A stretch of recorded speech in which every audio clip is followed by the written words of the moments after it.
आम्ही शिरपूर तालुक्यातील वनपट्टेधारक शेतकरी सगळं प्रांत ऑफिस मध्ये जमलेलो आहोत। याचं कारण असं आहे की काही दिवसांपूर्वी पावसाळी अधिवेशनात राज्याचे महसूल मंत्री माननीय बावनकुळे साहेबांनी वन जमिनीचा 7/12 होईल अशी घोषणा केली।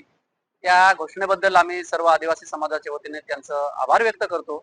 परंतु आमची प्रमुख मागणी अशी आहे की 7/12 व्हायच्या आधी जेवढ्या आदिवासी वनपट्टेधारक शेतकरी जेवढी जमीन कसत आहोत, जेवढी जमीन खेळत आहोत, त्या कसत असलेल्या सर्व वन जमिनीची नोंद ही 7/12 व्हायला पाहिजे अशी आमची प्रमुख मागणी आहे।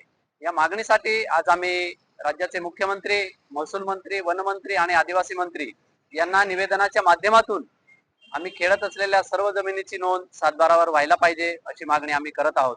यासाठी बिरसा आर्मी शिरपूर तालुका असेल, अनुभव युवा मंच असतील आणि तालुक्यातील प्रत्येक गावातील एक एक दोन दोन वनपट्टेधारक शेतकरी येथे उपस्थित आहे।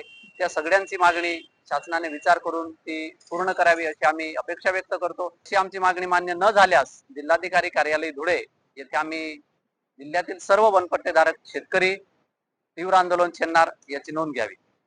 हक्काचा 7/12 मिळाला पाहिजे, हक्काचा 7/12 मिळाला पाहिजे, हक्काचा 7/12 मिळाला पाहिजे। सर्व वन जमिनीची नोंद झालीच पाहिजे, सर्व वन जमिनीची नोंद झालीच पाहिजे, ताब्यात असलेली जमीन मिळालीच पाहिजे, ताब्यात असलेली जमीन मिळालीच पाहिजे, खेळत असलेली जमीन मिळालीच पाहिजे, सर्व जमिनीची नोंद झालीच पाहिजे, सर्व जमिनीची नोंद झालीच पाहिजे। लोकशाही मराठी ऐका, पहा, जागरूक रहा।